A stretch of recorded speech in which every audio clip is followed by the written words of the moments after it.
Bem-vindos, bom dia. Bom dia.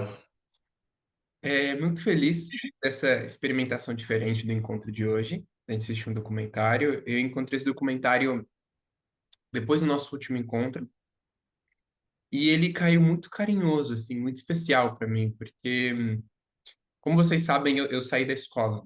Acho que a maioria de vocês sabe pelo menos com 12 anos. E isso foi muito bom para mim, foi a melhor coisa que poderia ter me acontecido e me deixou destravar de muitas formas habilidades e talentos meus, mas foi um processo muito assustador para minha mãe, né? Desde o momento que ela decidiu que queria me tirar da escola até me tirar, levou um ano e meio, porque era muito assustador, né? Muitos medos. Como vai ser? O conselho tutelar vai tirar a criança de mim? Tipo, tem esse risco de acontecer? Como ele vai, e se ele quiser ser um médico depois, ou se ele quiser ser um engenheiro, se ele quiser alguma coisa que precisa de faculdade, ou se precisar voltar, como vai ser as interações, as amizades? Eu não tenho tempo para isso, né? Minha mãe era uma mãe solteira, trabalhava todos os dias e ela não tinha tempo, ela não podia sentar para estudar comigo. Então, muitas coisas assim que davam muitos receios para minha mãe. E ela deu muitos saltos de fé e muito apoiada por alguns documentários, coisas que ela assistiu durante esse momento. Mas eu encontrei essa semana esse documentário bem lindo, que é justamente sobre uma mãe francesa que ela quer tirar o filho da escola, pequeno, e ela tá cheia de medos e receios. E aí ela viaja pelo mundo para conhecer várias famílias que praticam unschooling e descobrir o que que é isso, tipo, como que é isso, o que que está acontecendo. E é um documentário que ele ajuda a responder muitas dessas perguntas e entender em muitos cenários diferentes, com pessoas diferentes e famílias diferentes, as circunstâncias. Eu gostei, foi muito lindo. Eu gostaria de que eu tivesse tido esse documentário naquela época e fico feliz que ele exista agora e que a gente possa assistir. Então, a ideia é essa, eu vou dar play, a gente segue, pode fazer algumas trocas pelo chat durante, se quiser, alguma coisa que quer reforçar, reforça aqui no chat do Zoom, a gente vai conversando. O tempo ele vai dar ali já no final do nosso encontro, então quem quiser ficar um pouco mais pode ficar para trocar, quem precisar sair pode sair, e a gente pode conversar ainda mais sobre isso, coisas que surgirem disso, no grupo ou no próximo encontro. Bom, então vou iniciar. Eu tenho uma logística. Desculpa, eu Sim, não sei se rolou o tempo de logística enquanto eu não tava. pode falar. É muito sincrônico. Eu só percebi agora, Israel, quando você falou que hoje eu tô com meu filho porque eu me abri para um experimento de ouvir quando ele diz que não quer ir pra escola. E hoje foi Uhum. um dia assim. Então a minha logística é que eu tô muito no aqui e agora, tipo, eu tô muito comprometida com isso. Então, talvez eu saia de cena, talvez eu tenha que desligar. Eu vou ver como que vai ser. Tá bom. Vou iniciando então.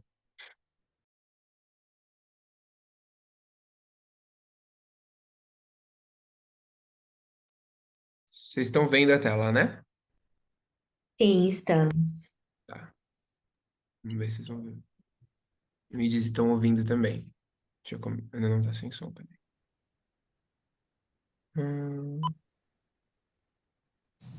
Estão ouvindo? Sim. Sim.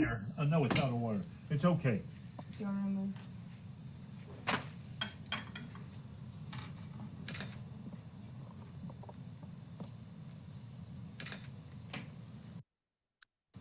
Wait, let me see. Are you getting her full body, Kurt? Hold it. No, I just need.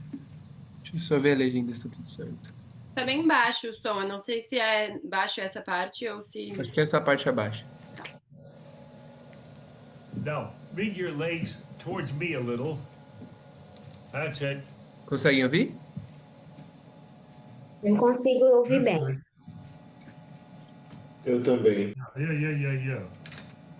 Now you have to move yourself a little bit that way. Clara, what's the difference of the feeling that you have now, having the baby inside you, and when you were thinking about having a baby? It's hard.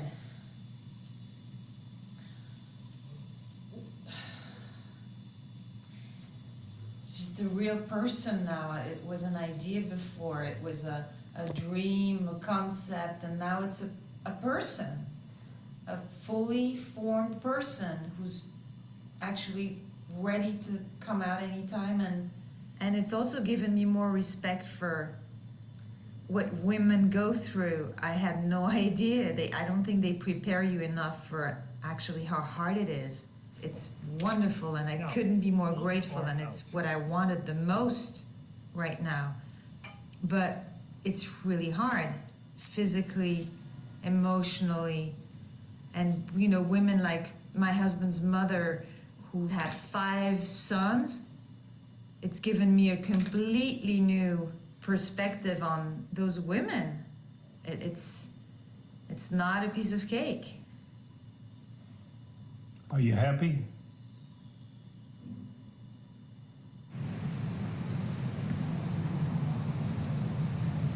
That's so.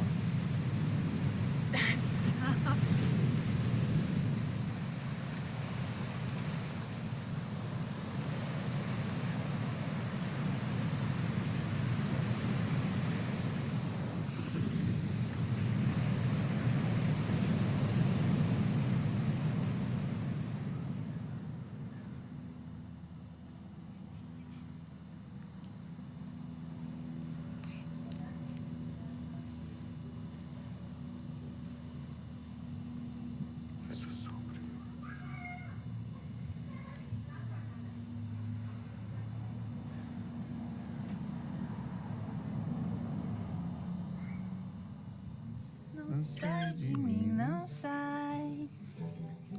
Mas se ela volta, que coisa linda, coisa louca. Pois ame nos beijinhos, só nada no mar, do que os bracinhos que bebem. When our son was born, we were dividing our time between Rio, Paris, and Los Angeles. When he got to be school age, we'd have to choose where to settle. We'd no longer be able to offer him the enriching life afforded by 3 such diverse cultures. Very early on, I got interested in different learning methods: Reggio, Waldorf, Montessori. I was looking for a place that would allow my child to keep his creativity, his authenticity, his self-esteem, and be a free thinker. That's when, in the course of my readings and encounters, a new possibility presented itself and new questions were asked. Were a place and a time really necessary to learn? My friend Rana was the first to plant the seed. Well, you know, it really came from Arden, from my son, where we were looking at kindergartens, we were thinking that direction, and he said, you know, I think kindergarten should be going to the places and learning from the people and the animals in those environments. And we were in Spain at the time, traveling, and I just thought, oh, that's a great idea, you're right. Because I noticed he was learning all the time. He was learning constantly. I wasn't trying to teach him things. And sometimes that's, you know, I have to relax a lot. People will say to him, oh, does your mom teach you? You're homeschooled, does your mom teach you? And he'll say, no, not really. We learn from each other. We're learning all the time. I learn from everything. I'm learning right now. It is a completely different paradigm, a very different way of thinking and looking at what's possible and how it's possible to learn and grow at home, in the world, in life, everywhere. Rana had introduced another world, very new and very strange to us.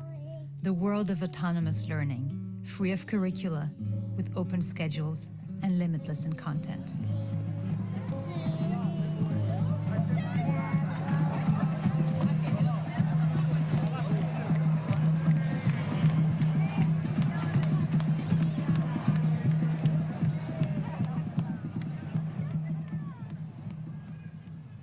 I had read Naomi Aldor's book. It had been inspirational to me as a new parent. There was no mention of children's instruction, but I found out that she had chosen autonomous learning for her 3 sons. When people think that unschooling is revolutionary and scary, they forget that that's most of human history was unschooling. You know, so the whole school idea is actually new in history and radical and revolutionary to the nature of growing up with parents, with one-on-one teaching. You know, Mozart didn't go to school. We want our children to be happy, fulfilled, and be themselves, and be powerful and resourceful in who they are. So somebody that wants to have lots of things they know, they will do that. Somebody who wants to focus all their life on one subject and devote themselves, some of the greatest innovators that we all benefit from did exactly that. They devoted their life and they were so focused on what they were interested in that they didn't really have time for other things, and that's the gift they gave us, that they could do that. Self-directed learning, self-motivated, experience-based, interest-led, autonomous, informal, organic, natural learning, unschooling, life learning. I realized quite quickly that there were as many names for this approach as there were families.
My name is Oliver Aldered. I'm 16 years old. I play music. I play the cello, piano, and I conduct as well. Music is what I want to do with my life.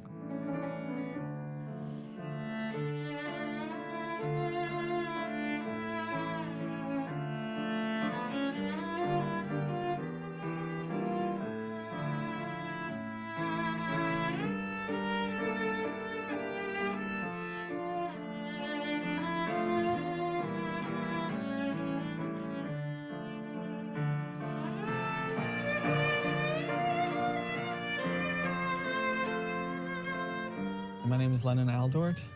I'm planning to have a career in the field of music, either composing for films or composing classical for concert halls or playing piano, solo piano performance.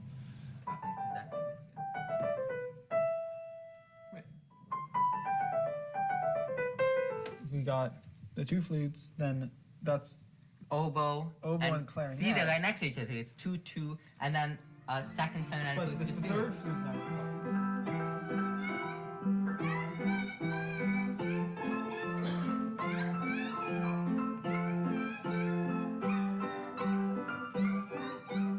We don't believe in uninvited teaching.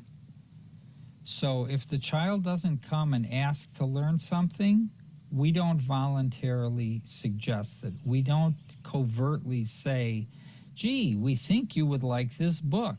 Or, did you ever think about playing the piano? None of that happened in our world. We are homeschoolers, but we're a subsect of homeschooling called unschooling, where you trust that the children will find their path. You know, Naomi has an expression, trust and wait.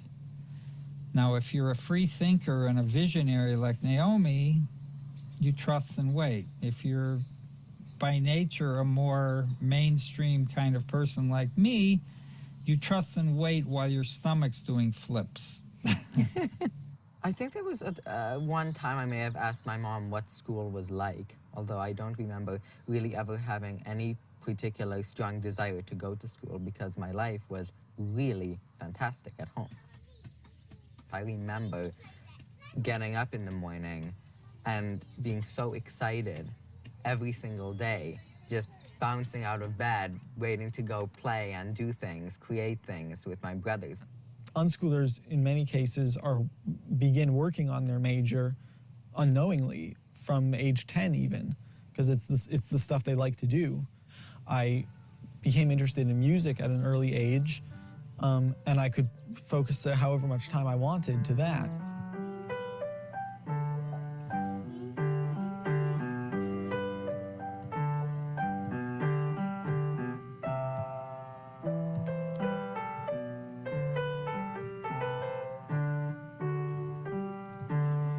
By the time I'm 18, I had already written 2 symphonies and other pieces, and I was way ahead of somebody else who went through school and only at age 18 had finally started thinking about picking their major. Homeschooling and self-directed doesn't mean that you don't self-direct yourself to have a teacher. He asked for teachers. He asked to be in an orchestra. So in that process, he met other musicians and teachers, and he wanted to learn theory. And the theory teacher was also teaching composition and told him, you know, you can, and he discovered in the process, oh, there's a lot to learn in composition. My firstborn is very cerebral, and one day we went to some kind of fair. He got himself a tropical birds book with the name under each bird. He wouldn't go to sleep, the passion, when it comes out of themselves. He would not go to sleep until he could figure out every bird how to read it. The next morning, he read his little brother a book. That was the click. He also did the GED tests when he wanted to go to college and not before, and studied in a very short time. I remember telling him, you know, you never done much math, so I can hire you a tutor for math. He brought the book that he had to study for the GED test, and he said, Mom, I looked at some problem in the middle of the book, read the instructions, solved the problems, that's easy. I said, did you try the end of the book? He said, yeah, I tried the end of the book, no problem. If I follow the instructions and I do it, I learn it, I don't need a teacher. He learned, he passed the test. So even math, which seems to be skill and needs years of drilling, no. It's a brain development. When the brain is ready, it's learned very, very fast. He's graduating June 11th, and he's getting a job with AmeriCorps, which is exactly his heart desire, to help people and care for society and justice and fairness. I mean, a child who has enough is content. Yeah, but it's your responsibility to give them a baggage for life so they're prepared. No, it's not. Your duty is to make them trust themselves so much and be able to know I can learn anything I want to learn. That's your duty. So in terms of anxiety of how much to expose, I don't think one need to be anxious, but it's useful to be aware and to be present. So it kind of goes back to what Gulu said about career. Even if you use the community, you still have to spend time with your children. There's no way to say, here is my career and here is my raising children career, but I'll have someone else do it. It's your career, it's your child. Yeah. So you have to spend time with them. If you don't spend enough time with them, you're not going to become aware of who they are and what direction they're taking. So, and what interest that they are having. Yeah. So when you're aware and present and they go and do certain things and you watch and you say to yourself, oh my God, he really wants to do more of this and this seems limiting.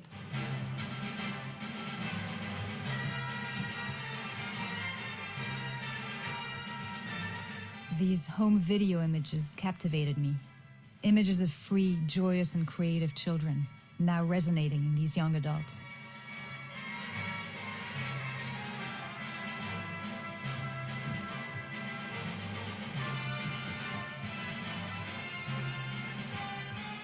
In a way, it boils down to live your life and share who you are with your child. That's what you love to do anyway. You know, it's like having a guest. A guest comes and visits me here on beautiful Orcas Island. I want to share with them my home, the kind of natural foods we have here. Take them to the top of the mountain to see the view. Show them the waterfalls.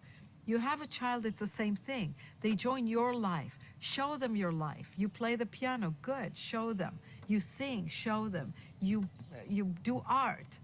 they see that. You have a passion about sewing or gardening or football or whatever it is, you share it with them. You don't impose it on them.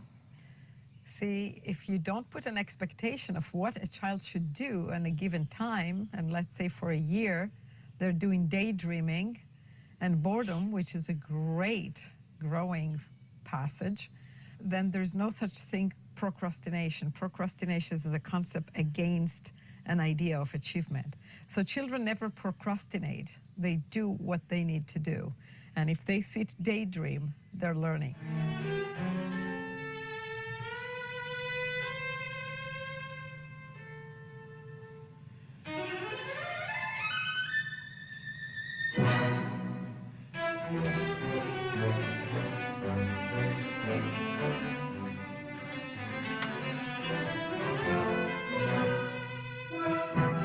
When you look at young children, before they go to school, what do?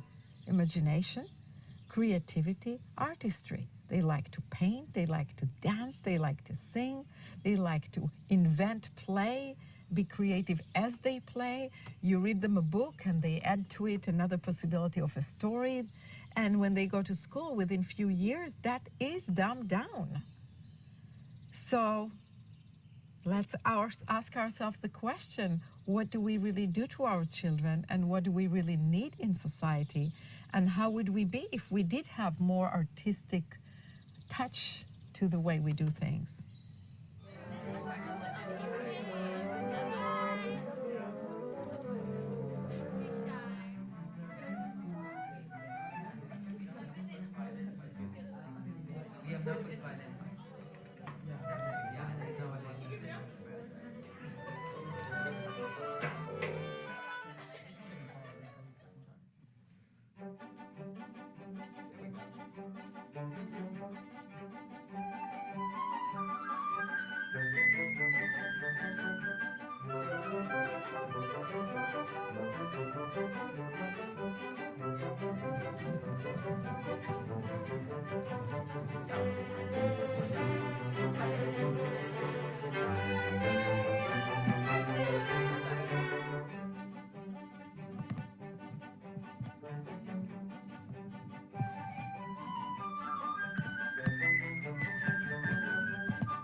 You know, a lot of people accuse me of that my children are not example to other kids, that they are gifted.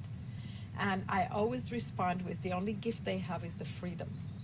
When the child is free, and that's the key, free to be himself, then whatever pushes inside, it's like a waterfall. There is no stopping it.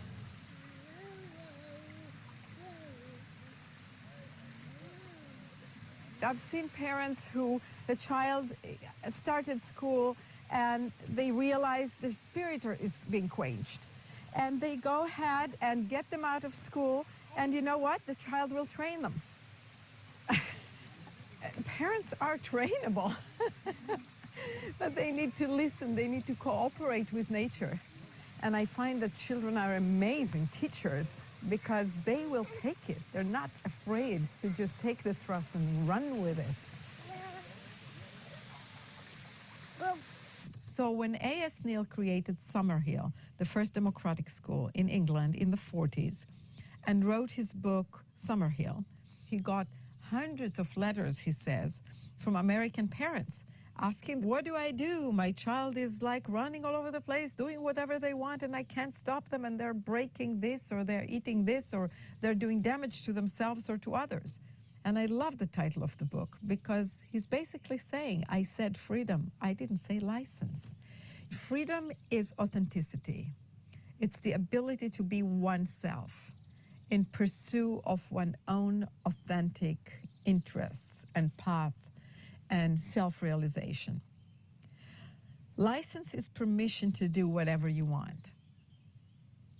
And license is not necessary and nobody has it. You can't cross the street in red light. You can't go to the store and take food and not pay and leave. You don't have license to do things that hurt others or are unfair to others or are at the expense of others. You give a child, the child already has, you protect their power over himself. The child's power over himself, his autonomy, not power over others, not being able to do whatever you want. And there's no such thing doing whatever you want. Such license doesn't exist. Show me.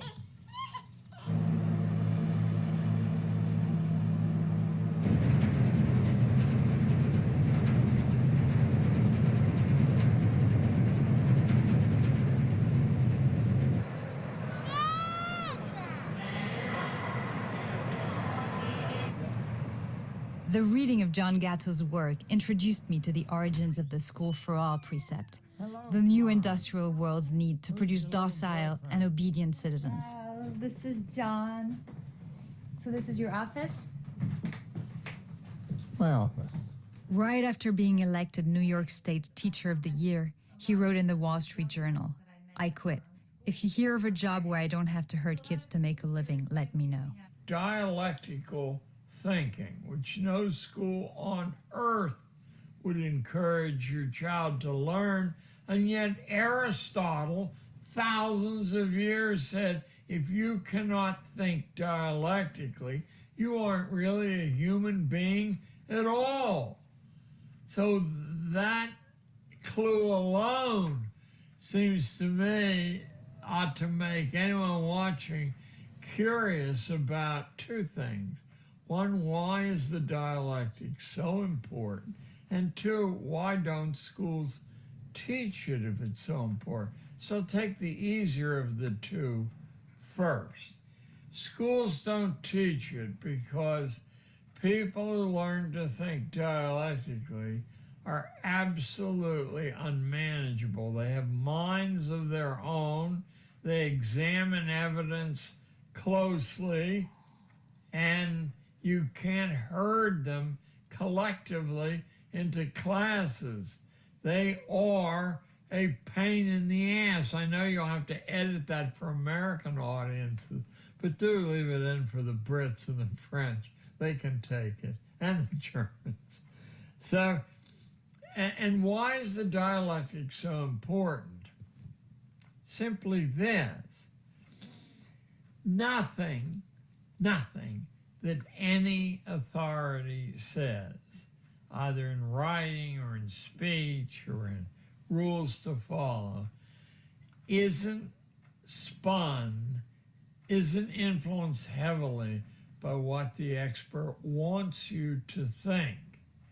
And you have no way of knowing whether that person laying down what seems to be a truth actually is telling you the truth or not, or the whole truth or not. In fact, if you read Plato or Spinoza or Fichte, they advise you never tell your audience the truth. Never. Leave the car. Cut your conversations off. Leave the car. Thank you. We were wondering if this choice wasn't irresponsible. What if our child wanted to be a lawyer, an engineer, or a surgeon like my father? If we let our son learn freely, would we deprive him of the possibility of doing advanced studies? This question wouldn't leave us alone. I decided to go to a big university to get to the bottom of it.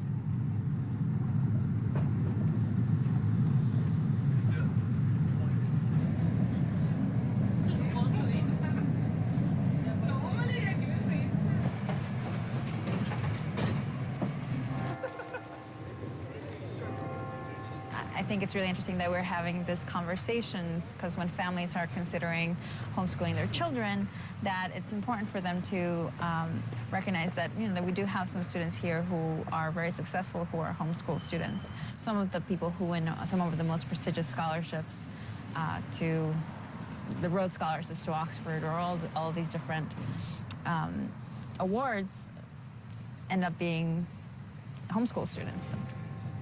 Some of them will use online curricula to actually kind of follow the traditional learning system. Others really do want students to follow their own pace and really kind of go with their areas of interest when they're educating their kids. So there's a wide variety of homeschooling applicants.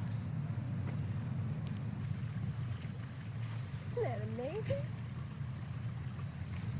I don't know. It's so beautiful. I had a lot to learn from Joyce Reid. Why did she, former university associate dean, let her children learn in freedom what interested them? And why didn't it prevent them from doing the academic studies they wanted to undertake, all 5 of them? If a family has offered their child the opportunity to be an autonomous learner, colleges are going to be interested in those young people because they will bring with them that kind of motivation and that kind of fresh attitude. They come in with questions. Every year there was a small group of students who would get accepted who were homeschoolers. And of course that always fascinated me because I was a homeschooling mother too, so I was very eager to reach out to them and see how they progressed and to offer them whatever help I could in their adjustment to being at college, because this was for them their first time to be at school. Anyone who has come out of any formalized curriculum has an idea that there are rights and wrongs, as opposed to anyone who's really had the opportunity to freshly create the curriculum that follows their interests personally. Once you've created that idea of standards of rights and wrongs, then you've created the idea that there's a preferential path, and that there is a path, and that it's supposed to go in a certain direction. And I think you've missed the whole point. If you're focusing on answers, coming up with the right answers, then you're on that path to perfection, which can only go to where we already know exists. Whereas if you're looking from your inner self to discover what it is your purpose is here, what are your unique gifts and strengths? What are you here on the planet to do? What do you need to learn in order to accomplish your mission, your self-assignment? Totally different directions. Everybody is a genius. But if you judge a fish by its ability to climb a tree, it will spend its whole life believing that it is stupid. Albert Einstein.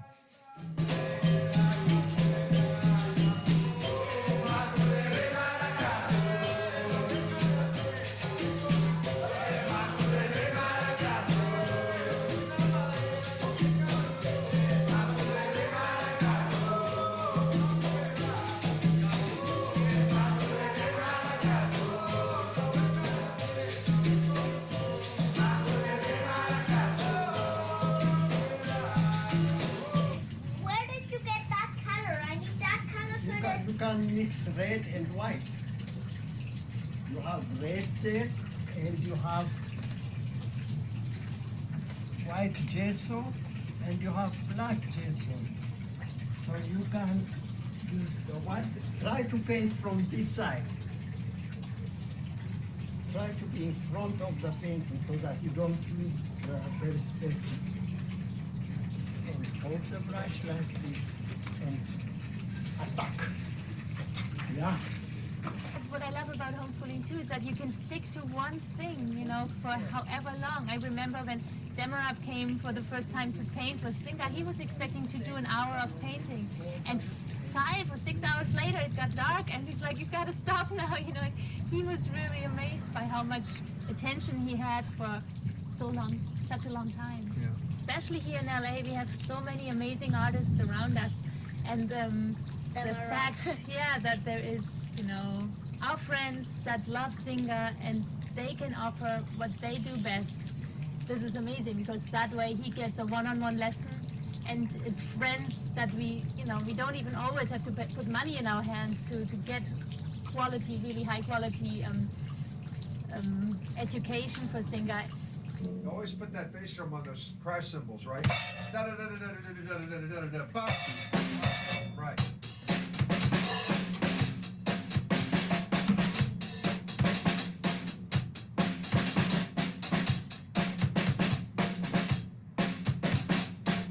Half of the the year we live in Los Angeles, and the other half we live in Germany, in a tree house in the middle of nature.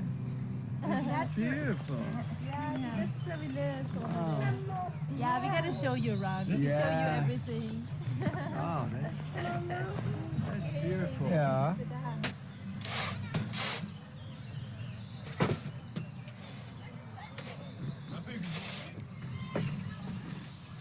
Komm, hier bin ich.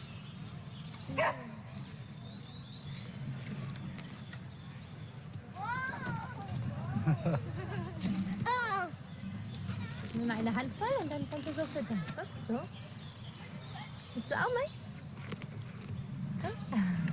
Despite appearances, this family hadn't created a Robinson Crusoe life for itself, only a few miles outside of Frankfurt. They were welcoming dozens of visitors every week in their brasserie.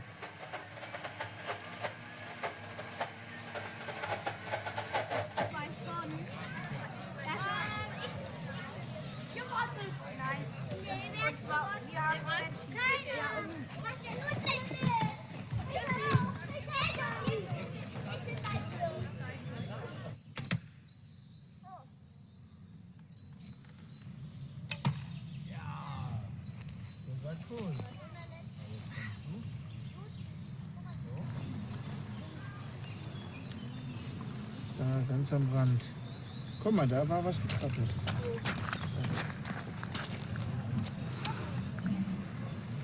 Und wenn wir den mit hochnehmen, dann ist der Stümpel der sterben. Ja. Und hier unten an dem Wasser, dann kann der selber Babys bekommen und haben wir ganz viele schöne Mäuse.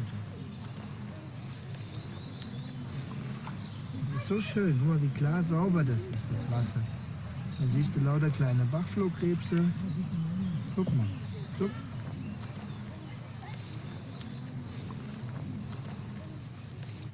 Singer hat eigentlich schon als ganz Kleiner auch immer Alphabet gelernt.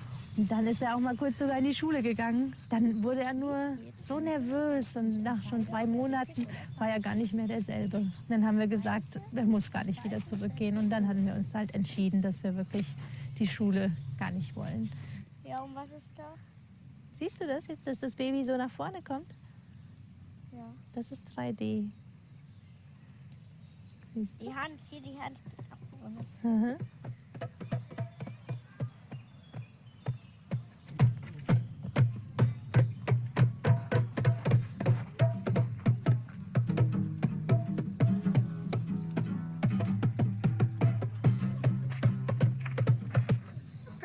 Press here. Okay. And then you can mix it up. Okay. Can you do that? Yeah. Now hold that. Yeah. Like this. And then name. Press here with this finger. Press here. Eu tenho pra te dar. Vem de mansinho a brisa e diz é impossível ser feliz sozinho.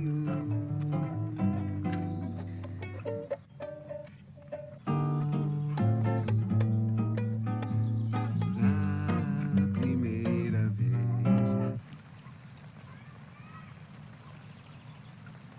Wo du auch dann was drauf machen kannst, okay? Und schneid doch schon mal hier ganz gerade ab. Warte mal, wo ist denn hier?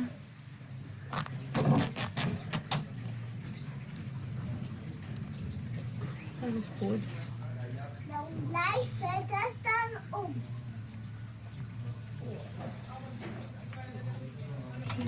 Das ist einfach fester drauf, wenn es zickzack ist. Und gleichzeitig ist es dann auch, wo das da herläuft, dann kann das nicht mehr ausbremsen, weißt du? Ja. 2, 3, 4, 5, 5, 6, 7, 8, 9 und 2. 10. 10. Jetzt nochmal. Die Geschichte des tapferen Ritters. Hey, ich hab gehört, da sollte ein Kampf ausbrechen. Heute Mittag um 2 Uhr. Also, und los.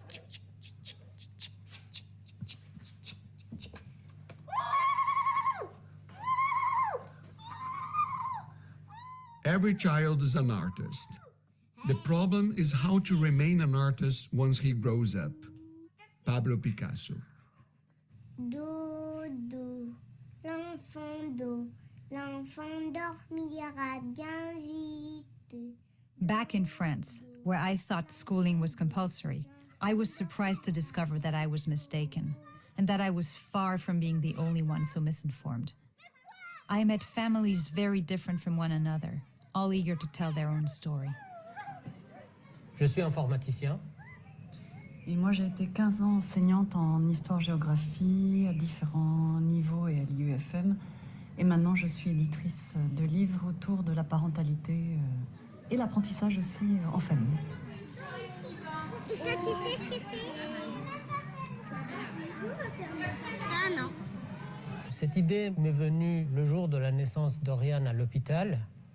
J'ai pris conscience que ça serait la première fois dans ma vie où je dois décider pour quelqu'un d'autre. Et déjà, décider pour moi, c'était difficile, mais pour quelqu'un d'autre. Et j'ai commencé à imaginer quelle décision je vais prendre pour elle. Et pourquoi. On est plutôt des non-sco. On ne scolarise pas nos enfants.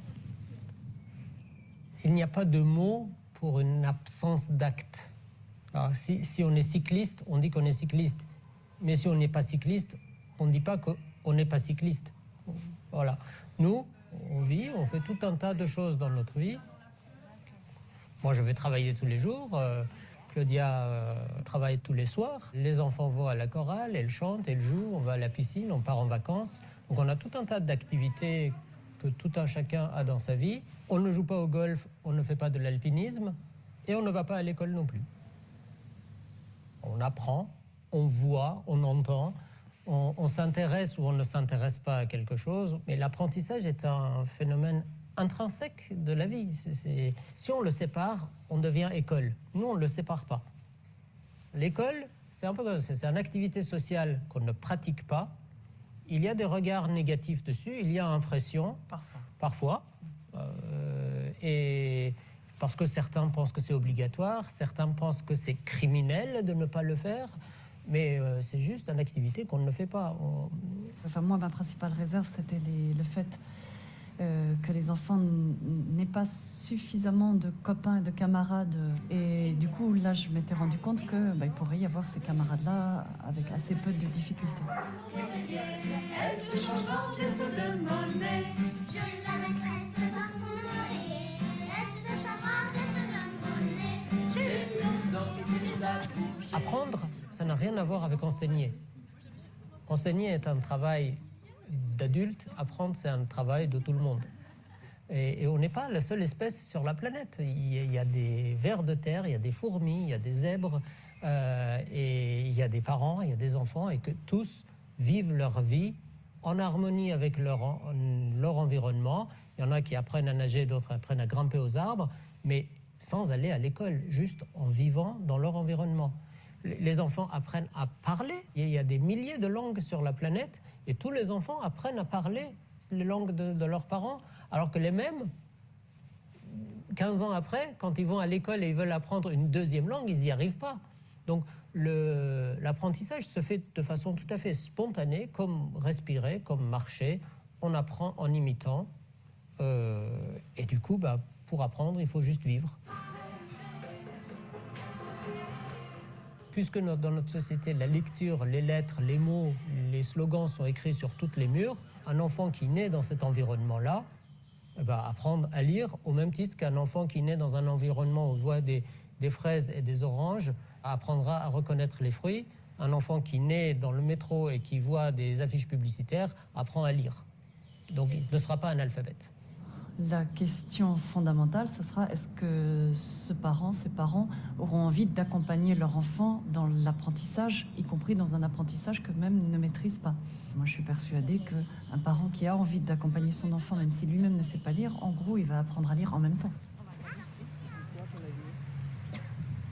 Pas du tout. À l'intérieur, il y a un insecte, de la famille des punaises, qui pique la plante avec sa bouche, qui boit la sève de la plante, qui fait caca liquide Puis après, qu'il souffle dans son caca, ça fait de la mousse, et comme ça, il est protégé par son caca. Et personne ne peut le manger. Et si vous le prenez là, théoriquement... On le voit? Théoriquement, on va le voir quelque part. Donc, quand elle va muer, elle sera adulte la prochaine fois. Donc, c'est là une... On la voit mieux comme ça, maman. Donc là, c'est encore Ah oui, on la voit bien. une petite punaise. Tiens, je te remets le couvercle. L'école est une école, au sens école de pensée, et il n'est pas moins fanatique que d'autres écoles de pensée qui seraient religieuses ou économiques ou scientifiques, qui sont tous leurs dogmes et leur vision restreinte du monde. Je ne suis pas en train de prêcher que les gens doivent ne pas aller à l'école. Chacun fait ce qu'il trouve adapté à ses besoins. Mais moi, j'estime que suivre la voie de tout le monde est risqué et nécessite un certain degré de courage aussi. Le courage de se donner aveuglément à un système qui n'a pas fait ses preuves, voire a fait des preuves qu'il ne réussit pas toujours. La majeure partie des gens dans notre société sont allés à l'école et continuent à aller à l'école. Et du coup, la majeure partie des gens qui sont en échec dans notre société sont allés à l'école. Donc l'école n'est pas un garant de réussite.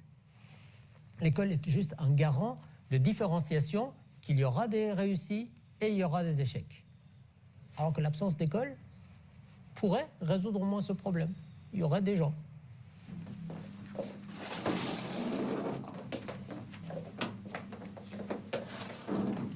C'est là le problème. D'accord. Tu vas prendre et puis je vais la remettre. Comme ça. Voilà. Eh bien, qu'est-ce que j'en fais? Je le mets dans ma poche. Je vais le mettre là. Allez. Arno Stern had never been schooled. He'd fled Berlin in 1933 and had lived in hiding until his late teens. Je vais mettre l'animal là-haut, hein, parce que sinon, on va étouffer dans ma poche. On va le mettre là. Voilà. Clos-Lieu became a laboratory on which he relied to develop his ideas. Ouais, un tout petit peu d'eau. Oh non, il y a beaucoup d'eau ici. Pas la peine d'en acheter. Les enfants sont des explorateurs, sont des découvreurs, ils ont une très grande curiosité et personne ne devrait canaliser leur curiosité, personne ne devrait imposer les découvertes aux enfants, mais y être très attentif. Et il était évident pour ma femme et pour moi que nos enfants ne seraient jamais soumis à un programme d'instruction, mais qu'ils pourraient découvrir autour d'eux, qu'ils pourraient découvrir tout ce qu'ils ont envie de connaître, de savoir. Un être humain se développe à l'intérieur d'un autre être humain, sa mère, sans qu'on ait rien à faire. On n'a vraiment rien à faire. On y est pour rien.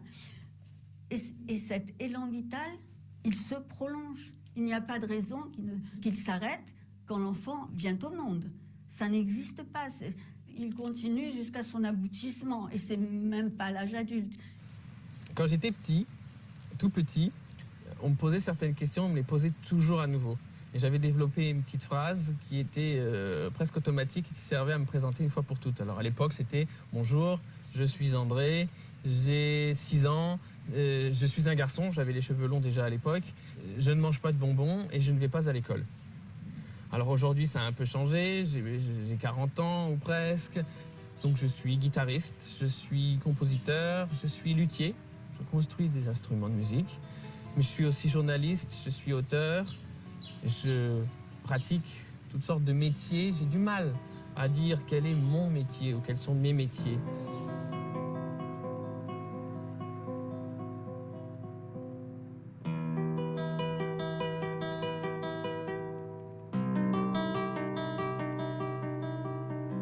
Donc je m'appelle Éléonore Stern, j'ai 34 ans et je ne suis jamais allée à l'école.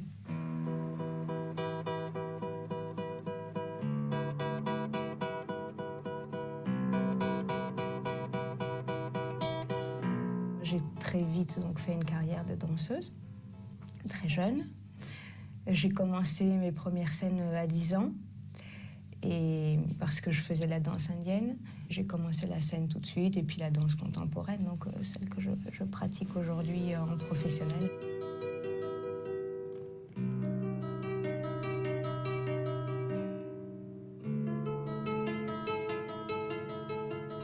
personne ne m'a formé à mon activité. Il a fallu que je l'invente, il a fallu que je la développe moi-même. Et c'est comme ça aussi pour nos enfants. Nos enfants ont hérité de cette capacité créatrice. Chaque moment est quelque chose que l'on crée, c'est quelque chose qui est plein de ressources, qui est plein de possibilités. Tu veux ça? On visualise ça, je ne sais pas pourquoi, qu'un enfant qui ne va pas à l'école reste à la maison. C'est faux. J'étais très peu à la maison finalement. On imagine aussi qu'un enfant qui n'est pas, qui ne reçoit pas l'enseignement de la part des professeurs et des instituteurs va le recevoir de ses parents, à la maison. C'est faux, j'ai jamais reçu d'enseignement et surtout pas de mes parents. Donc comme ça, il y a plein d'images qu'on transporte et véhicule et qui sont fausses. Par exemple, on a l'impression qu'un enfant qui est libre est un enfant qui vit dans le chaos, qui vit dans le désordre. La liberté naît de la structure. La liberté ne naît pas du chaos.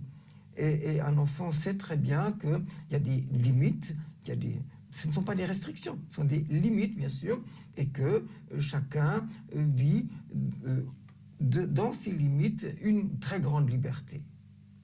Tu veux du bleu? Mais tu ne touches pas le jaune, il n'est pas sec encore. Hein? Tu as entendu? Tu ne touches pas le jaune. Essaye de peindre à côté du jaune, pas dessus.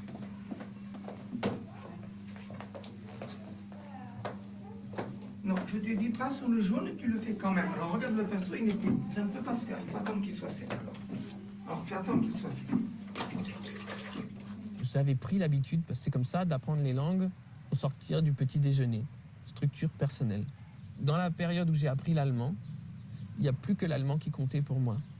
Et donc, je me suis mis à ne faire que ça. Parce que je disposais de mon temps. Et que je n'avais pas l'obligation, après 50 minutes d'allemand, de passer à 50 minutes d'autre chose. Ce sont des géants, les enfants. C'est ce que j'avais éprouvé à l'école maternelle. Ce sont des géants, ils ont des capacités qu'on ne peut pas imaginer. Si on ne met pas le couvercle, elles se développent.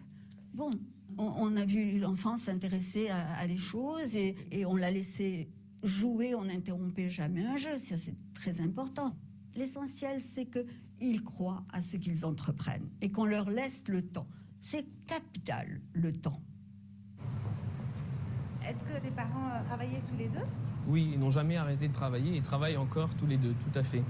Ils n'étaient pas forcément et perpétuellement salariés tous les deux. Ils se sont organisés en conséquence. Ce sont des personnes qui ont fait des choix professionnels en adéquation avec la vie qu'ils voulaient mener.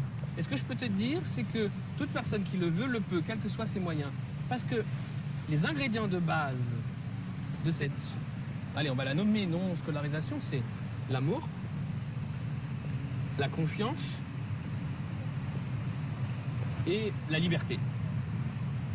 Ce qui caractérise mon enfance, c'est effectivement qu'il y avait tous les âges, tous, du nouveau-né, du nourrisson au vieillard.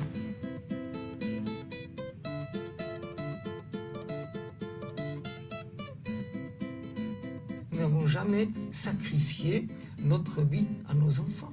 Nous l'avons partagée avec eux. Ce n'est pas la même chose. Quand j'avais 4 ou 5 ans, papa a voulu aller au planétarium et je suis allé avec lui. Et il n'a pas été déçu ou fâché quand il s'est rendu compte que pendant l'heure et demie de la représentation, je n'ai pratiquement pas regardé la coupole. J'ai, avec fascination, détaillé le fonctionnement de la machine au milieu de cette pièce. Il y avait ces rondelles, il y avait ces 2 boules, il y avait l'axe central. Au bout d'une heure et demie, j'avais complètement compris cette machine. C'est comme si je l'avais démontée à la clé à molette et j'avais vécu 1 heure et demie de mécanique raffinée. Et à aucun moment, il ne m'a secoué en me disant « Mais arrête, c'est pas intéressant, occupe-toi, regarde le grand ciel qu'on t'offre. » Il n'a jamais fait ça. On a chacun vécu un grand moment de la manière la plus inattendue qui soit.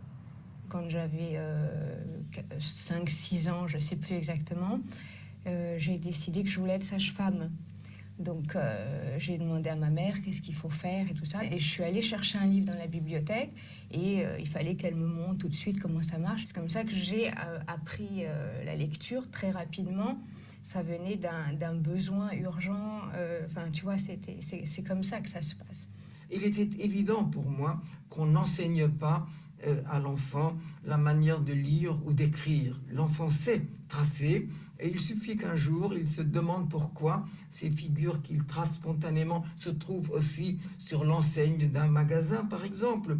Mon rôle de parent est de lui dire à quoi ça sert. Qu'est-ce que devient un enfant qui ne va pas à l'école?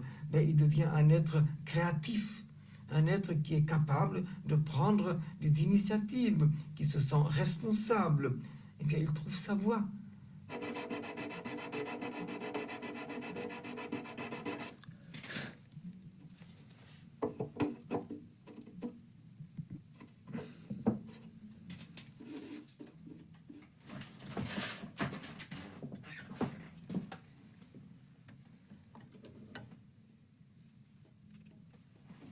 La plus belle histoire que j'ai vécue, c'est avec mon maître luthier, avec Verny, avec Werner Scher, en Suisse. J'avais cherché mon instrument dans toutes les boutiques de Paris, j'avais rendu visite à pas mal de luthiers en France et ailleurs, et tous m'avaient dit que ce que je cherchais n'existe pas. Et un jour, il y a une dame dans une boutique, un peu en colère que rien ne me plaise, qui m'a dit la phrase clé, mais ça, moi, je ne savais pas encore, et elle non plus à l'époque, elle m'a dit « Mais ce que tu cherches, de toute manière, comme ça n'existe pas, il va falloir que tu te le construises toi-même. » Et j'ai rendu visite à tous les luthiers que je connaissais, en France, en Espagne, même en Amérique.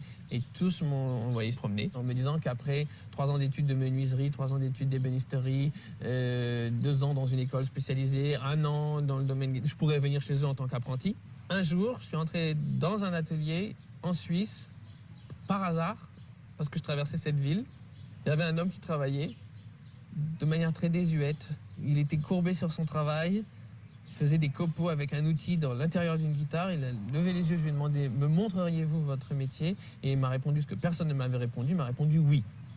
Et puis il m'a livré une clé qui illustre bien tous mes apprentissages depuis mon plus jeune âge. Il m'a dit « Je peux tout te montrer, mais je ne peux rien t'apprendre ». Bei dir ist die eben dünner, bei mir ist die irgendwie leicht breiter. Das macht natürlich auch einen Unterschied. Ja.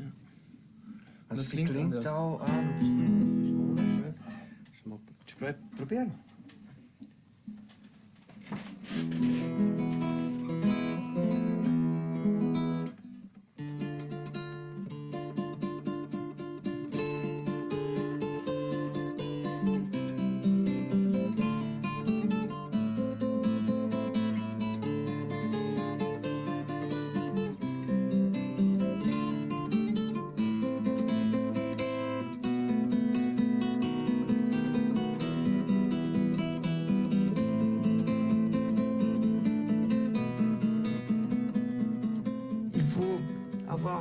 Assez d'amour pour ses enfants, pour s'intéresser à l'enfant.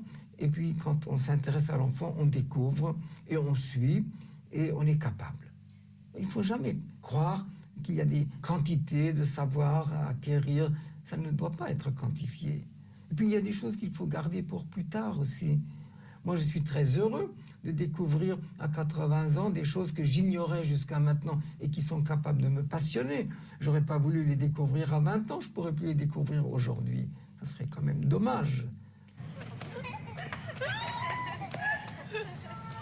C'est venu assez naturellement en fait, puisque mon fils aîné n'a pas été à la crèche. Ensuite, j'ai eu mon deuxième enfant et je me suis dit, oui, pourquoi est-ce que je le mettrais à la maternelle alors que son petit frère vient d'arriver? Ça serait plus dur pour lui en fait.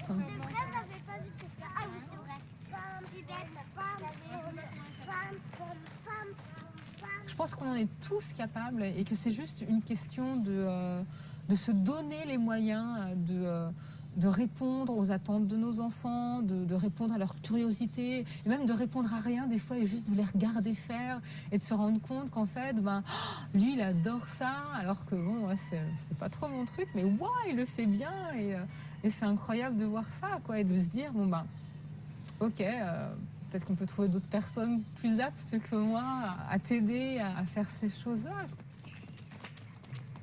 J'adore jardiner, maman, j'ai envie de jardiner. Mais on peut juste accompagner nos enfants. Il y a des choses, moi je m'en rends bien compte avec mon fils aîné qui est beaucoup plus matheux que moi, mais c'est pas pour ça que je vais l'empêcher de faire des maths ou que je vais le restreindre dans sa frénésie mathématique, dans le sens où il y a des choses que je sais pas faire, il y a des choses que je sais pas. mais je vais juste les chercher. Alors à un moment donné, il s'est intéressé aux pierres précieuses. Hein. Et on a acheté plein de livres sur les pierres précieuses et semi-précieuses. On a pris toutes ces pierres qui existaient et que je n'avais absolument aucune idée qu'elles étaient là, quoi. La taille des pierres, où est-ce qu'elles se trouvaient, comment l'extraction des pierres et toutes. Vraiment, ça c'était vraiment chouette. C'est sûr, c'est un choix financier, mais à qui on donnera le meilleur de nous si c'est pas à nos enfants. Voilà, point. Donc après, moi j'ai tout le temps de travailler après. Oh là là, quand ils auront 15 ans, même, ils voudront plus me voir, ils feront leur vie. Et, j'ai encore plein de temps pour moi, pour faire plein d'autres choses. Hein. C'est la seule chose que je peux leur donner de moi et pleinement de moi, c'est mon temps.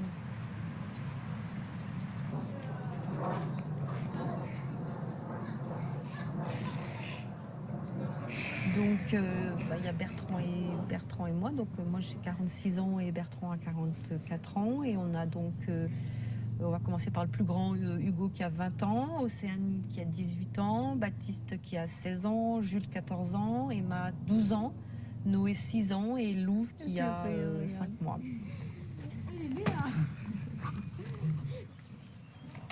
Papa? Oui. Pourquoi n'a pas? Tu attends 2 minutes. D'accord. Bon, à part Emma quand même et Jules, mais tous les trois qui avaient appris à lire à l'école, c'est plus du tout, on n'est pas dans la même manière d'apprendre. C'est-à-dire que toi, tu as préparé ton bac, t'as pas eu le support de cours pour préparer ton bac.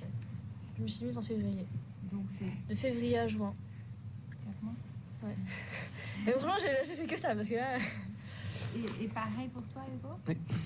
À la limite, ça vous a donné plus un avantage sur les autres, parce que vous saviez déjà travailler tout seul. Ouais. La plupart du travail se fait, c'est du travail autonome en fait. Et la plupart des gens, quand ils n'ont pas d'échéance, genre des devoirs à rendre ou des contrôles, ils ne travaillent pas en fait. C'est pour ça que tu as beaucoup d'échecs à la fac la première année. Aussi parce que les gens ne font pas ce qui leur plaît. Je me suis jamais posé la question, ils vont réussir ou ils vont échouer, quoi. C'est pas... On n'est pas du tout dans le même système qu'à l'école. On n'a pas de notes, on n'a pas restitué un savoir. Donc, c'est pas du tout pareil. On apprend. Donc, à partir du moment où on apprend tout le temps. Noé, il est déjà cassé. En plus, en chaussettes, tu montes pas, s'il te plaît. Noé. Je me levais le matin, je préparais tous les enfants, je les emmenais à l'école. Je les récupérais à 4 heures.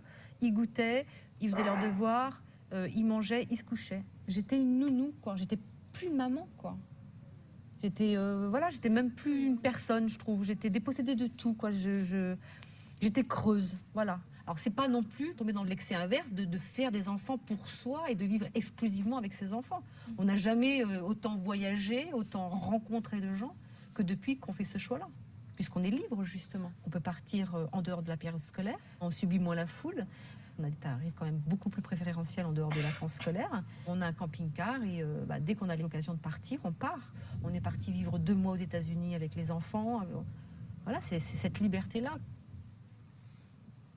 Je trouve ça vraiment, alors pour le coup, une grande avancée peut-être des féministes, c'est que j'ai le choix. J'ai le choix, si je veux, d'aller travailler à l'extérieur de la maison et j'ai le choix de travailler chez moi, parce que, ok, j'accompagne mes enfants dans leurs apprentissages, mais j'ai aussi une activité, personnelle, en dehors de ça. Donc, non, moi, je trouve que j'ai le choix. Je ne suis pas obligée ou de choisir de m'occuper de vous ou d'aller travailler. Je peux faire les deux si je veux. Donc, c'est génial, quoi.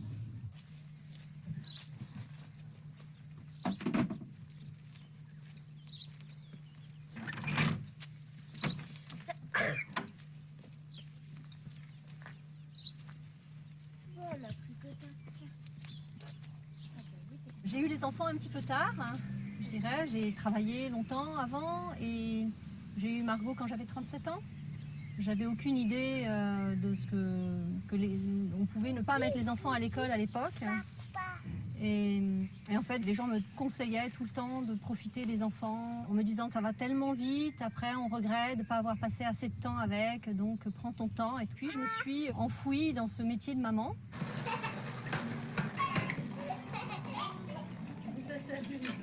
Maman, il y en a assez là. Tu mets des germes de blé dedans. Vous avez l'eau de bière? Oui, c'est fait.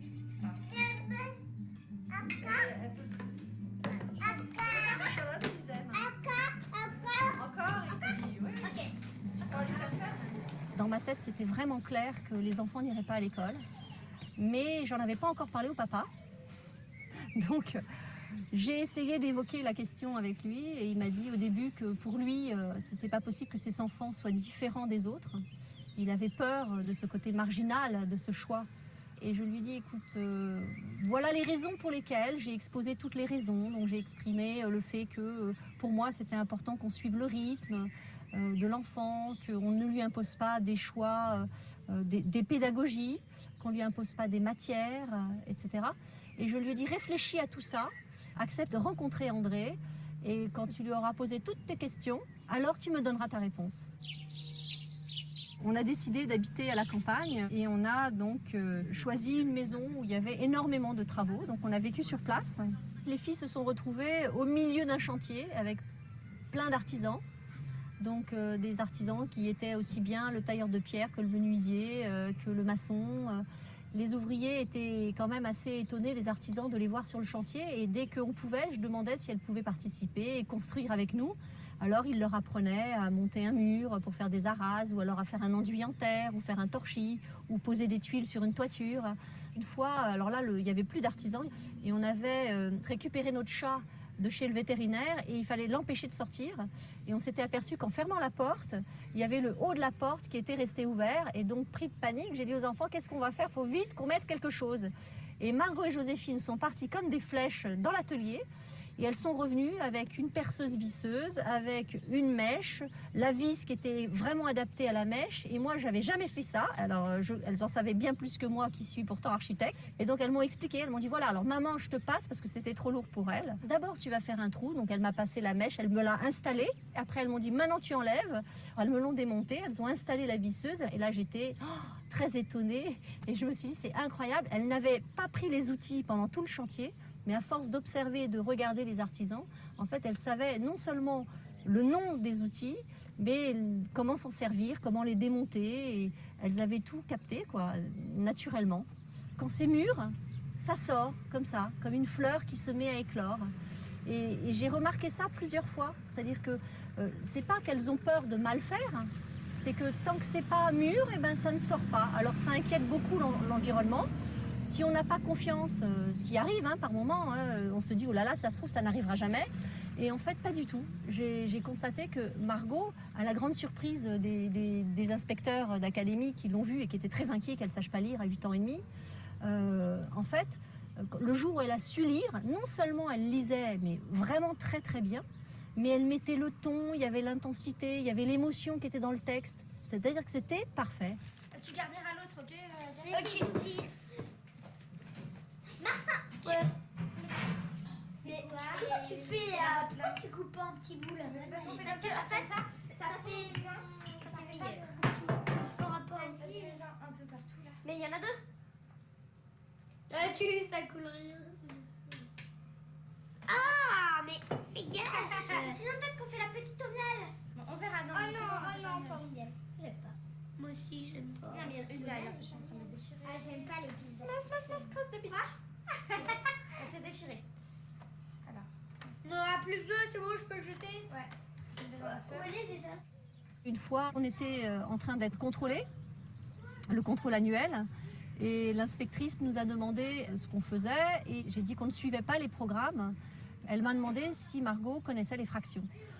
Donc j'ai dit non, mais comme on fait beaucoup de gâteaux, on fait beaucoup de cuisine, on a l'habitude des proportions. Posez-lui les questions que vous avez à lui poser concernant les fractions.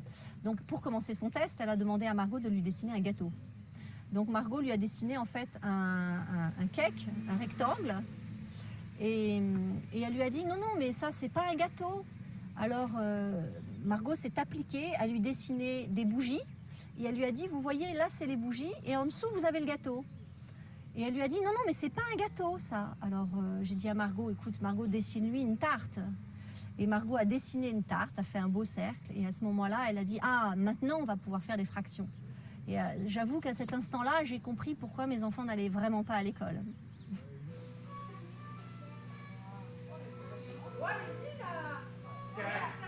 3 je passe, 4 je passe pas, 1, 2, 3, trop tard. Au départ, on a fait le constat qu'en fait, les enfants non scolarisés avaient un imaginaire plus facilement accessible. Ce qu'on trouve riche dans ce groupe, c'est ce que chacun apporte aux autres. C'est-à-dire les enfants scolarisés, ils apportent un peu de méthode, de rigueur dans l'apprentissage, et les autres, une souplesse d'esprit, un cadre beaucoup plus ouvert.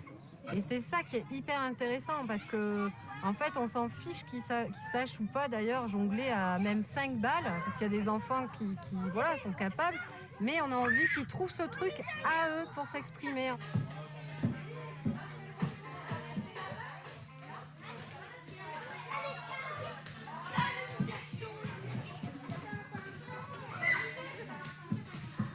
Bah, moi je m'appelle Antoine. Moi Martin. Moi Marion. Moi c'est Claire. Et Rodolphe. Et donc, qui d'entre vous va à l'école? Qu'est-ce que tu y fais? Moi je suis enseignant, je suis prof de physique-chimie. Je cherche à faire autre chose parce qu'il y a un trop gros décalage entre la réflexion qu'on a eue à la maison en famille et ce que je fais à l'école, quoi. Alors ce qui a motivé ce choix, c'est un gros mal-être à l'école de Antoine, en CE1. Et il a demandé à faire l'expérience de sortir de l'école.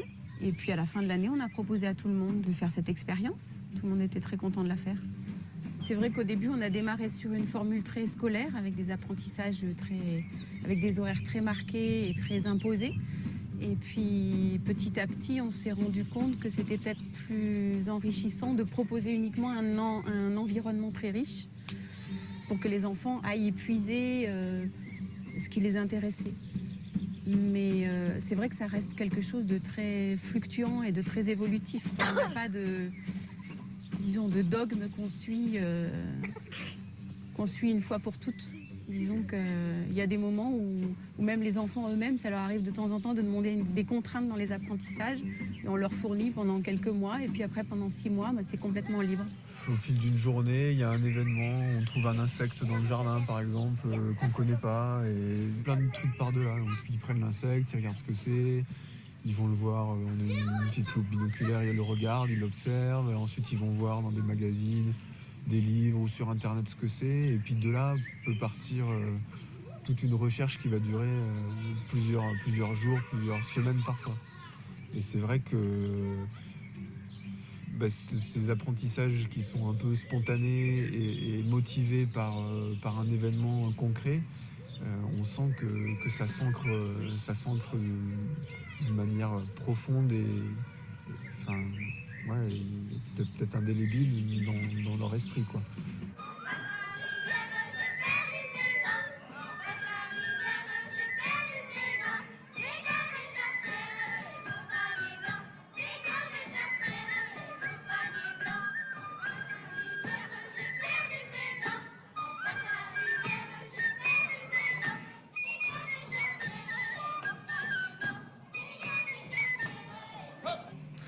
Les 2 lectures fondamentales, on peut dire, c'est Libres enfants de Summerhill et puis Illich.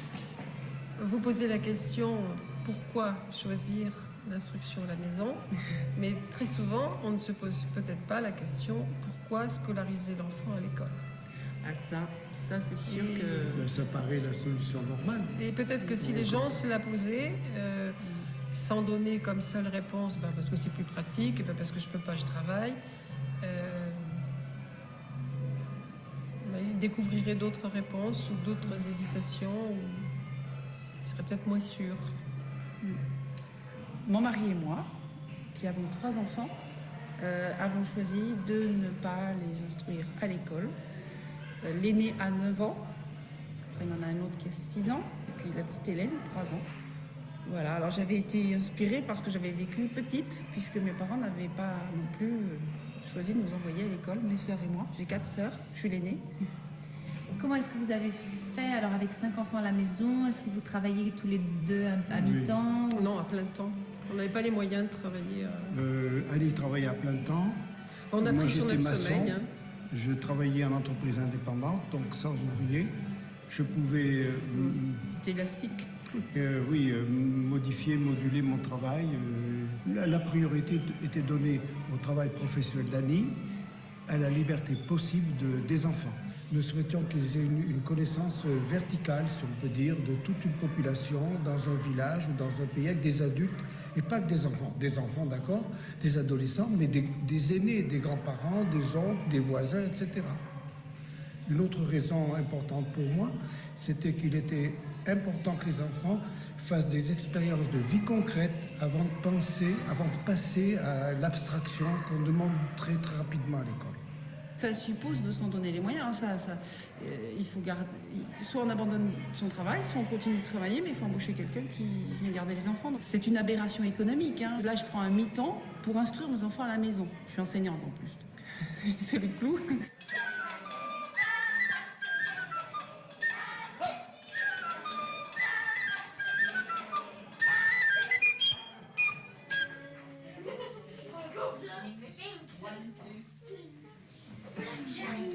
Désolée pour le retard. J'étais en train de babysiter. Yeah, babysitting. 9 o'clock in the evening. Ah ouais, mais c'est ça le point pas dire. No, Tess will be sleeping. Avec Rob. Si tu viens. I could go. Yeah. Elle vient? Tu viens? Where is it? In Saint-Érié? Elle sait pas encore. Is it Saint-Érié? Where? Saint-Thierry. Oui, Saint-Thierry. Ça me fait rond. 59. It is 59. And for Martin, what number is this? 13. Ah, that's Spanish. Non, mais je me trompe. Can you go? 1, 2, 3. It is 3. Okay, volunteers. Et pour faire quoi? Just to... I find with the younger ones, if they can't do something, there's no shame in it. Whereas in a classroom, the weak students are ashamed if they can't do something, and they'll play up. But here they realise that they're younger and that they will be able to do it, and it's actually a motivation thing. Whereas in the classroom, it is often a demotivator if they can't do something. What colour is autumn? Autumn. Brown. Brown. Yes. What colour is the sun? Yellow. Sun. Yes. What colour is the snow? C'est ça? J'allais dire ça. White. It is, yes. Personally, I'm always ready to learn, although I do not always like being taught. Winston Churchill. So we need a rubber.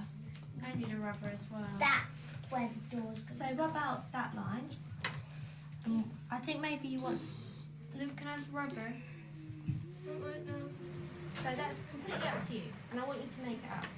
Yeah, abstract would define the rules, because if you're doing abstract, it could be like loads of squares, say, one's big and one's small. You wouldn't know if that's perspective or one just being small and one being big. Home education and self-motivated learning generally are much more common in England than the rest of Europe.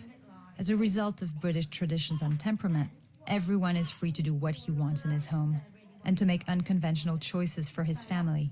Hence the expression, an Englishman's home is his castle, and the archetype of the British eccentric. The history of home education here in England is that it is the primary responsibility for education rests with the parent. The parent is supposed to educate their child, and they can surrender that obligation that they have over to the state, or they can educate their child otherwise. I've had also the experience in France, also an older culture, but a culture that didn't have, I think, this tradition of the privacy. It's more of a communal culture where everybody's doing similar things, and going to the school system is part of what makes you French. A friend of mine indicated to me that he thought that home education in France is in the position that being gay was 20 years ago in France. It's just such an outrageous, far-out thing that people find offensive to their moral fiber. I've read John Holt, and I thought I'm going to find more advanced ideas in terms of possibilities of home education out there. And I found within the culture in the United States, a kind of anxiety. You want to make sure that you're not missing something. The idea of just allowing your children to make their own choices and trust their own judgments, it's a far riskier thing in the United States. Aaron didn't learn to read until age 12, while his sister Rachel was devouring books at 3. Their parents had let them learn at their own pace. We were wondering if we'd be capable of such trust. I actually tried to teach him structured reading, like starting with phonetics and that, and it was quite challenging. And then I found it quite frustrating, so I stopped. I just realized it wasn't working. So I remember once we were on a tube in Paris and he was reading a book. I said, "What are you doing?" And he said, "I'm reading." I said, "What are you reading? Give me the book." And I said, "What just happened?" And he almost told me verbatim what had just happened. So it was just like overnight he had learned to read without being taught. So I expected the homeschooling to be more structured when we started, but it just evolved into, you know, child-led. I find when they get an interest and they want to pursue it, I learn along with them. So to me, it's not difficult, it's not hard work, and I don't feel like I'm teaching them. I'm learning along with them. I wasn't as married to that idea of a career as she was. Sharon, my wife, works and is able to have a salary sufficient to allow me to stay at home. And we're not the norm. Most of our friends have both parents working, and if it's one parent working, they're really financially strapped most of the time and having a real difficulty, but would not give up the family life they have and the joy of unschooling and home educating that they enjoy. All these children that I meet in home educating communities are highly fulfilled, pursuing their interests in so many ways, and their economic background has nothing to do with that. There's always room for ingenuity, especially within a group, to allow the child to experience something that they really want to experience. They make it affordable, and within a group there's always the possibility of some people paying more and some people paying less because of their financial circumstances. There's a community support. Put them together. Thank you.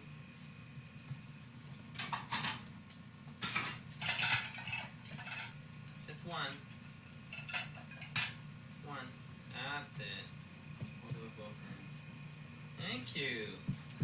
So funny, he comes over to this side. Yeah, only that side, because he started off once on that side. Thank you. Everyone's always expecting rebellion as a necessary part of.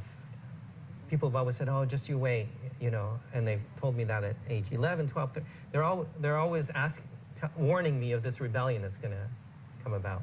But there's no need for that rebellion because he makes the choices himself. The standard response, how are they going to deal with adversity? Well, everybody deals with adversity. Adversity comes up all the time, and you don't need a lifetime of being subjected to imposed difficulties in order to be able to deal with difficulties. And in the meantime, you could just be having a wonderful experience of life. I mean, I can imagine hundreds of things that even school, you could judge school and say, well, school doesn't teach them this, why not? They need to be exposed to that. So it's who's doing the measuring of what is necessary to be exposed to. And home education, and particularly child-led education, trusts that the best person to make that choice is the person who is learning. Do you remember, like, I had a neighbor, and who went to school. And he was one of my best friends, still is, and I remember one day I got this kit. It was like this electronic kit that you could make your own electricity currents go through, and you had these little wires. It was really cool. You could the positive and the negative, and you could find different ways to make the light bulbs go off or to make conductors. And for about 7 or 8. Yeah, I remember he came over to just to play, and I was trying to show him this brand new kit that I had and how cool it was that if I changed the different things, I could make the light bulb go here, or the different thing here, or I can put a current through there. And he just wanted nothing to do with it because he said, that's school stuff. I do that in school.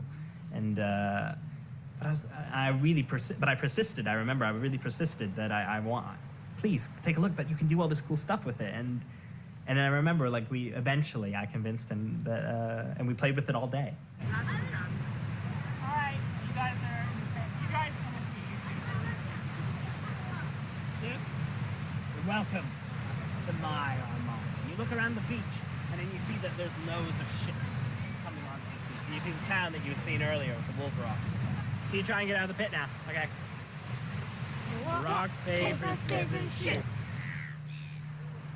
If you're, on the one hand, telling your child that they have the choices and it is they are in control of their life, and you're reinforcing that. At the same time, you're also telling them, giving them different messages by pushing them to do other things and imposing on them your sense of what success would be. That's the pitfall, I think. To be consistent, children need a certain consistency, and if they trust that you are genuinely looking to support them in whatever choices they make, then they feel a confidence in making those choices. Be opposite all planets of good love, might receive if, with dear heart's love, I tender not thy beauteous princely daughter, in her consists my happiness and thine. I made the choice to direct because the one thing that I loved about it, by working with people, I could create my own vision, and directing became a much more appealing thing. And I said, well, this is a career option. I love working like this. I'm working with kids. It would be amazing to work with adults one day. Oh, thank you. We're here today. We're going to talk about what we're going to do with this third one. I was originally thinking of something like The Tempest, maybe. But, or we could go all the way on the other side and do something like Romeo and Juliet. We do loads of fun stuff with Aaron when we do Shakespeare. This is the third year. It is just so fun. We get together and we choose a play. It's home education. They don't just say, okay, so it's time for, we're doing blah, blah, blah, this play. Like Romeo and Juliet, the medieval version. Which is the original. Yeah, and there is comedy. I could do Romeo and Juliet, trust me. I could do Romeo. I'm going for Juliet. No, not Juliet. I hate mixing up those names. Romeo. I like big parts. I like talking a lot and using complicated language.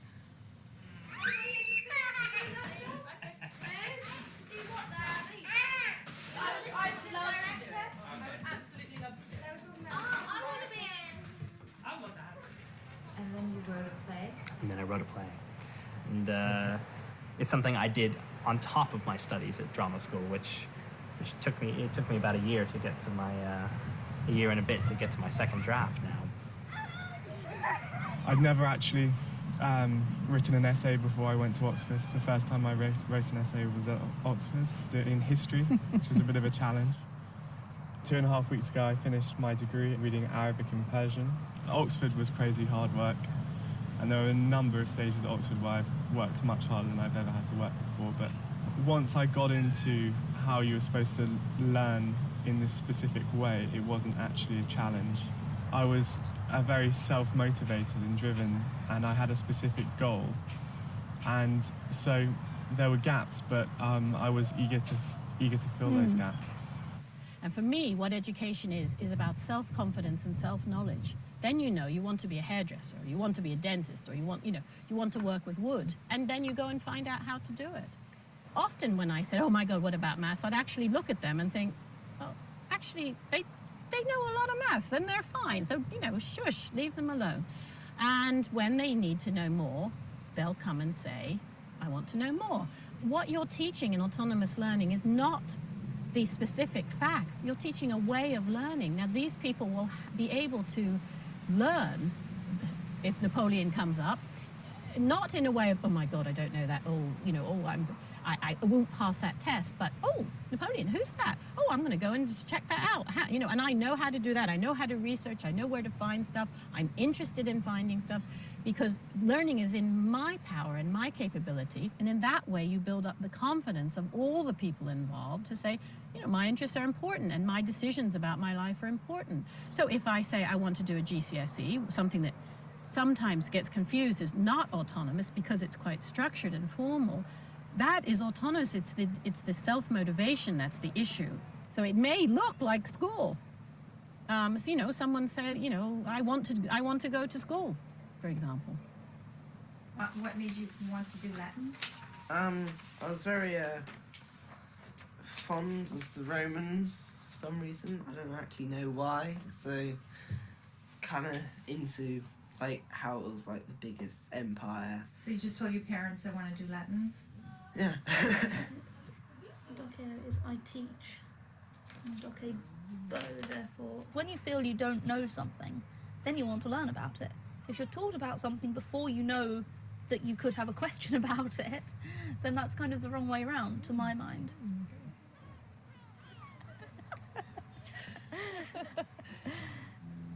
When Chloe had difficulty at school, I realised exactly what was going on and realised there was no way school could sort it out. I think that's why there are so many teachers that are home educators, because they just realise it's not going to get better and the child will be much happier out of school. And you also think as a teacher, well, because I'm a teacher, I'll be able to teach, but then you realise they don't actually need that. If Chloe had been very resistant to our suggestions of where we should be taking the education, we would have gone some other way. And I think that as parents, you do, even if you say you're completely autonomous, you still do put suggestions. And if your household doesn't have enough love so that you are possibly called neglected, then probably school would be better. But if the parents love the children, that will get them through everything. In the long term, I want to be Minister for Education, or just in politics generally, because I've been very involved in some of the politics around home education recently, set up a campaign group of home-educated children and teens, been up to Parliament and back lots and sending petitions and writing letters, and that's not only made me understand a bit about how it can be rubbish, but it's made me realise that that is actually one of the things I love. I love looking into things and finding the truth and finding what's actually good for people. I started off with a disaffection with regard to education in general. My own experience in school and seeing my children come through school and so on. And I thought, well, there's got to be something wrong with this. So much time is wasted and so on. I've seen formal education with children sort of sitting there bored out of their minds, home education. And I've thought, oh, it's a shame. Why don't just let them go out? So I've seen formal education that I would disapprove of, but I've not seen informal. But the thing with informal learning, that's what really gets up the noses of the authorities, is that you can't pin it down. You can make formal teaching, formal learning accountable. You can't do that with informal learning until it's finished. I'm asked if I've come across failures. I haven't. I've noticed that if something isn't going well, they question what they're doing, look for solutions that will work for everyone, and make changes. Creativity is a type of learning process where the teacher and the pupil are located in the same individual. Arthur Kessler.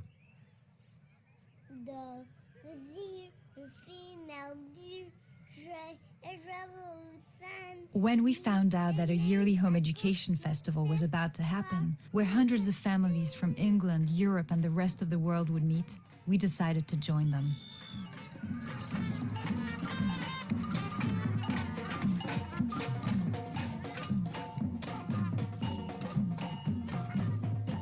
Personally coming here to HESFest, the Home Educators Festival, it's really affecting.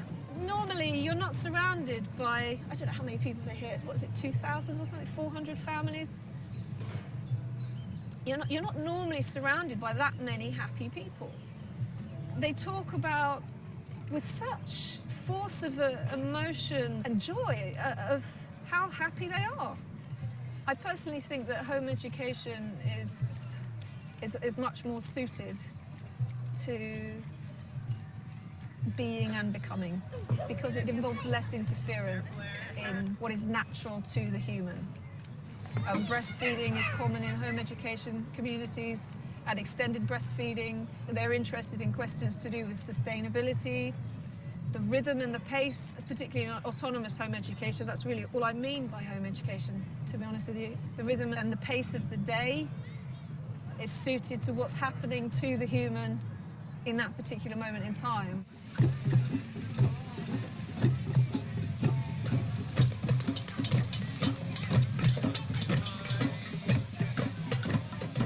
People are talking about how once they've entered the world of home education, their idea of success changes drastically. And it takes the idea of success away from qualifications and the gaining of them, the making of money and the accumulation of it, to ideas and questions that are much more centered on the balance and the well-being of the self. Yeah, a completely different concept of success operates, it seems, in home education.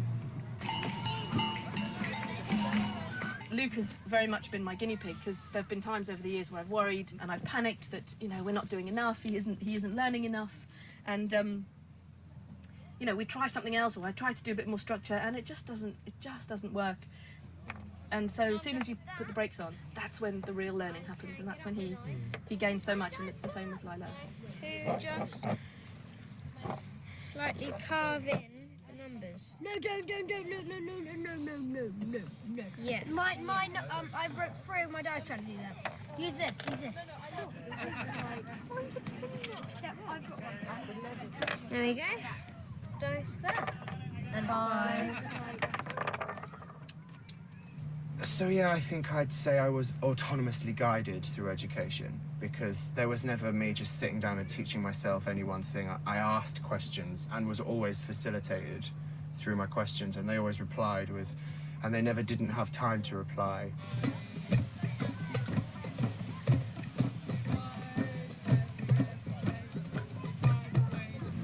I'm fascinated by informal learning, natural learning, unschooling, autonomous, whatever you want to call it. In fact, it's been the most stimulating intellectual experience of my life, actually.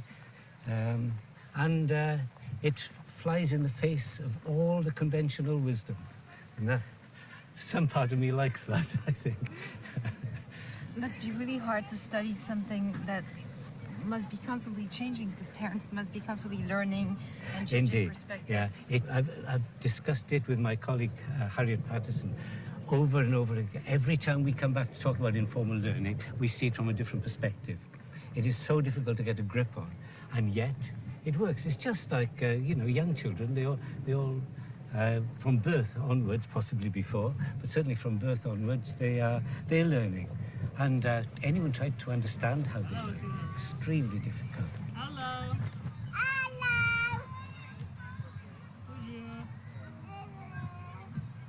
Rachel. It's a continuation from the early years. Why should the pedagogy have to change at the age of 5 or 6 or whatever, from virtually completely autonomous for all children to a totally different way of learning? If it ain't broken, don't mend it. Why change the philosophy, the pedagogy, without any reason for doing so? Children, if they just grow up, they will learn all they need to learn to operate in the society in which they live.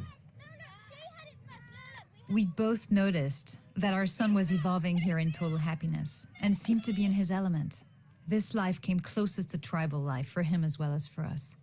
He seemed to have 15 parents and 50 brothers and sisters.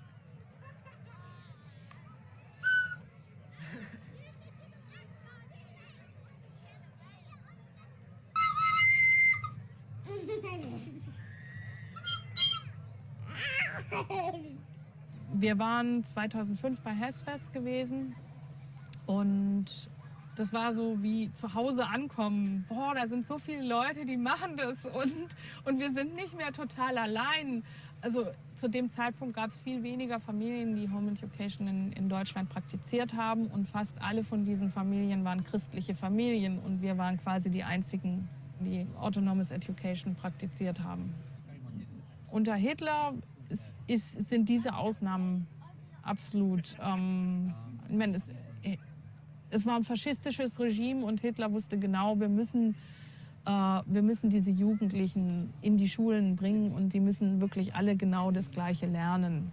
Ich denke, das sind Merkmale von dem faschistischen Regime, was in den ganzen Ostblockländern, in den ehemaligen genauso funktioniert hat. Und er hat ein Gesetz eingeführt, dass wenn Kinder nicht in die Schule geschickt werden von ihren Eltern, dann können sie mit der Polizei abgeholt werden. Und dieses Gesetz ist nie geändert worden. Ich bin Lehrerin, ich habe Lehrerin gelernt in den staatlichen Schulen. Also gleich nach der Ausbildung war mir klar, dass ich nicht als Lehrerin arbeiten will. Nicht so, wie es dort gemacht wird. Und also zuallererst sollte es mal uns allen gut gehen.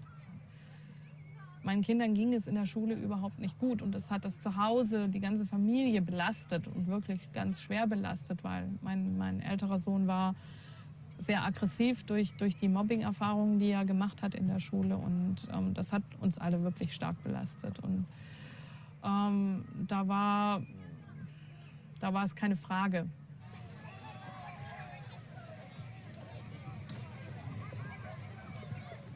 It was inconceivable to us that home education was illegal in certain countries. In Brazil, for instance, my husband's country, a country whose president Lula had paradoxically just told his entire people after his election that his first diploma was that of president of the nation.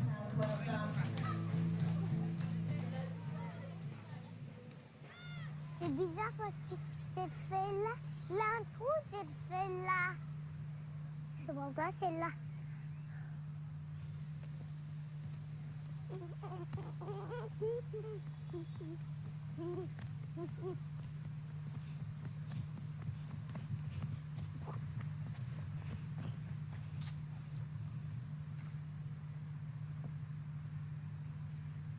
After all these encounters, the path is only beginning. I no longer need to understand everything. I can see that it's about letting everyone simply live their own life so that they're being and becoming their best.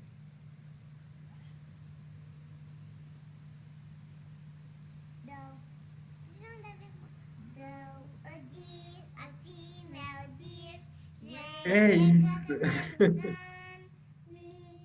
Jornada, 1 minuto e 1 hora e 40, esse documentário. Espero que vocês que estão assistindo a gravação também tenham gostado e aproveitado. Gratidão por ficar até o final, Amanda, gente.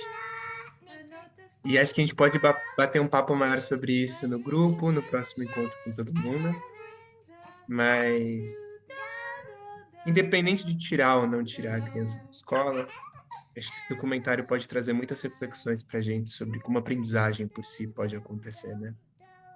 E, ao mesmo tempo, responder muitas dúvidas dessa zona tão cinzenta, né? Aqui principalmente no Brasil. Né? Mas eu fiquei, enfim, apenas como um comentário, eu fiquei muito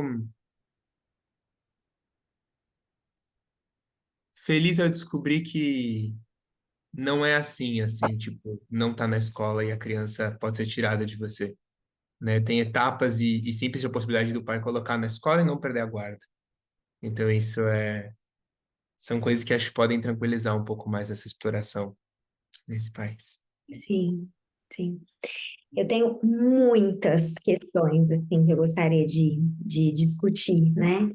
Não especificamente questões de oposição, mas problematizações mesmo, principalmente num país como o Brasil, assim, não quando a gente olha só para a esfera pessoal ou individual de uma família, sabe? Mas de todas as crianças, assim, sabe? E aí eu vou ficar ansiosa para Vamos papear no próximo encontro. conversar. Obrigada, viu? Um beijo. Um Gratidão. beijo também quem está assistindo. Compartilhem o documentário com seus amigos, colegas para assistirem também. Beijo. Beijo. Tchau, tchau. Tchau.